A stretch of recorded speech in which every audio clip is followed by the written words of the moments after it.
Hello, welcome to the Anjana's coaching classes. मैं अंजना लेकर आई हूँ आपके लिए CTET paper first and second की प्रिपरेशन के लिए child development and pedagogy section. यह सेट 2 सेट फर्स्ट मैं अपलोड कर चुकी हूँ आपके अपने यूट्यूब चैनल पर अंजनास कोचिंग क्लासेस पर। तो आइए हम करते हैं practice. Paper first and paper second के लिए, दोनों के लिए है ये।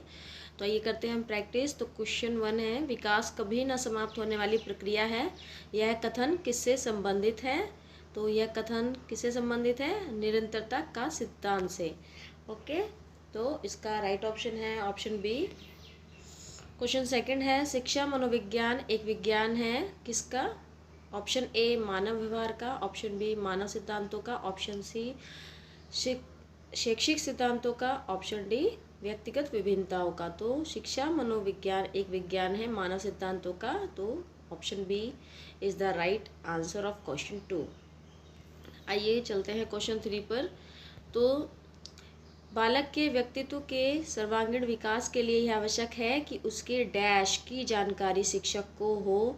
तो किसकी जानकारी होनी चाहिए शिक्षक को, ताकि बच्चों का व्यक्तित्व का सर्वांगीण विकास हो सके? तो मित्रों की जानकारी होनी चाहिए, या व्यवहार की, ज्ञान की, या इनमें से कोई नहीं। तो राइट ऑप्शन है इसका ऑप्शन बी व्यवहार। तो बालकों के व्यक्तित्व के सर्वांगीण विकास के लिए यह आवश्यक है कि उसके व्यवहार की जानकारी शिक्षक को हो।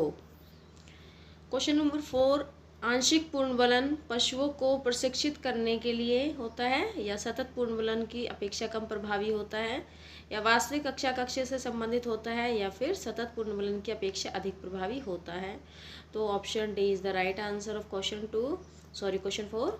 आंशिक पूर्णबलन क्या होता है कि सतत पूर्णबलन की अपेक्षा अधिक प्रभावी होता है।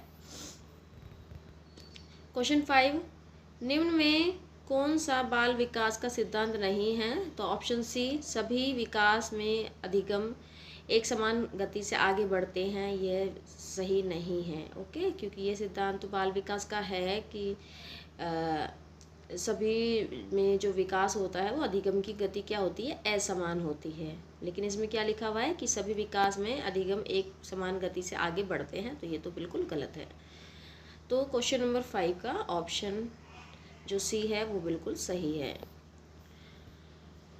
क्वेश्चन नंबर 6, निचली कक्षाओं में शिक्षण की खेल पद्धति मूल रूप से आधारित है।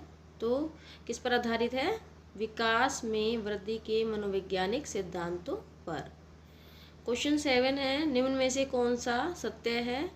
तो निम्न में से कौन सा कथन सत्य है? खेलना संज्ञान में सामाजिक दक्षता के लिए आवश्यक है। Option B is the right answer. Question number 8, निम्न में कौन बालक के विकास को प्रभावित करने वाला आंतरिक कारक है? तो ऑप्शन नंबर ए अनुवांशिकता, ऑप्शन बी शारीरिक कारक, ऑप्शन सी बुद्धि, ऑप्शन डी उपरोक्त सभी। तो ये सभी यानी कि ऑप्शन ए बी सी तीनों ही बालक के विकास को प्रभावित करने वाले आंतरिक कारक हैं। क्वेश्चन नंबर 9, विकास एक क्रमिक व मंद गति से चलने वाली प्रक्रिया है, यह कथन किसका है? स्किनर का है। बाल विकास का कौन सा सिद्धांत यह बताता है कि बालक पहले पूरे हाथ को, फिर अंगुली को, फिर हाथ और अंगुली को एक साथ चलाना सीखता है? तो यह सिद्धांत है एकीकरण का सिद्धांत। आप अच्छे से कर लीजिएगा। क्वेश्चन नंबर 11, बालक के विकास को प्रभावित करने वाले बाहरी कारक कौन कौन से हैं? तो ये सभी हैं आर्थिक स्थिति, जीवन की घटनाएं, सामाजिक स्थितियाँ, ये सभी जो कारक हैं वो बालक के विकास को प्रभावित करने वाले एक्सटर्नल फैक्टर्स हैं, बाहरी कारक हैं। क्वेश्चन नंबर 12, बाल मनोविज्ञान का अध्ययन मुख्यतः किसके लिए किया जाता है? तो बाल मनोविज्ञान का जो अध्ययन है वो प्राथमिक शिक्षक के लिए किया जाता है। वाइगोत्स्की के अनुसार संज्ञानात्मक विकास का मूल कारण डैश है। तो याद रखिएगा, जहाँ वाइगोत्स्की है वहाँ पर सामाजिक आपको शब्द नजर आ जाएगा, तो इसीलिए इसका आंसर भी क्या है? सामाजिक अन्योन्य क्रिया। क्वेश्चन नंबर 14, निम्न में से कौन सा विकास का सिद्धांत है? तो यह है सभी की विकास दर समान नहीं होती। यह क्या है? विकास का सिद्धांत है।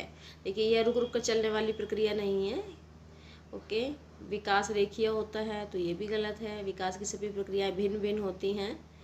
ओके, तो विकास की दर जो होती है वो समान नहीं होती, ये आप ध्यान रखिएगा। क्वेश्चन नंबर 15 बाल मनोविज्ञान में किसका अध्ययन किया जाता है? तो बाल मनोविज्ञान में जन्म से बाल्यावस्था तक का अध्ययन किया जाता है। क्वेश्चन नंबर 16 है, निम्न में से कौन सा बच्चे की सामाजिक मनोवैज्ञानिक आवश्यकताओं के साथ संबंध नहीं है? तो ऑप्शन ए है सामाजिक अनुमोदन अथवा सराहना की आवश्यकता, ऑप्शन बी संवेगात्मक सुरक्षा की आवश्यकता, ऑप्शन सी शरीर से अपशिष्ट पदार्थों को नियमित रूप से बाहर निकालना, संगति की आवश्यकता। तो इसका राइट ऑप्शन है ऑप्शन सी, शरीर से अपशिष्ट पदार्थों को नियमित रूप से बाहर निकालना। क्वेश्चन नंबर 17, पूर्व विद्यालय में पहली बार आया बालक मुक्त रूप से चिल्लाता है। 2 वर्ष पश्चात वही बच्चा जब प्रारंभिक विद्यालय में पहली बार जाता है तो वह अपना तनाव चिल्लाकर व्यक्त नहीं करता, अपितु उसके कंधे व गर्दन की पेशियां तन जाती हैं। उसके इस व्यवहारिक परिवर्तन को, ये जो व्यवहारिक परिवर्तन आ रहा है, तो वो उस सिद्धांत का आधार जो है वो क्या हो सकता है? तो इसके देखिए ऑप्शन ए है विकास क्रमिक प्रकार से होता है, विकास निरंतर होता रहता है, अलग अलग लोगों में विकास भिन्न भिन्न रूप में होता है, विभेद वह एकीकरण विकास के लक्षण हैं। तो इसका जो ऑप्शन डी है विभेद व एकीकरण विकास के लक्षण है, यही है इसका राइट आंसर। देखिए इससे पहले मैं सीटेट की और भी क्लासेस जो हैं वो अपलोड कर चुकी हूँ। सीटेट का पेपर फर्स्ट का पर्यावरण यानी ईवीएस सेक्शन की भी लगभग सभी क्लासेस मैंने अपलोड कर दी हैं, आप उनको ज़रूर देखिएगा, वो आपके लिए एग्ज़ाम में बहुत ज़्यादा यूज़फुल होने वाली हैं। उनका लिंक आपको डिस्क्रिप्शन बॉक्स में मिल जाएगा। इसके अलावा यहाँ पर जीके सेक्शन की भी कुछ क्लासेस हैं जो सीटेट के लिए भी इम्पोर्टेंट हैं और अदर एग्ज़ाम के लिए भी काफ़ी ज़्यादा इम्पोर्टेंट हैं, तो आप उन्हें देख लीजिएगा। और मेरी क्लास आपको पसंद आती है तो सब्सक्राइब ज़रूर कीजिएगा, लाइक कीजिएगा, शेयर कीजिएगा, कमेंट भी कीजिएगा अगर आप चाहते हैं कि मैं कोई स्पेशल टॉपिक लेकर आऊँ। Thank you.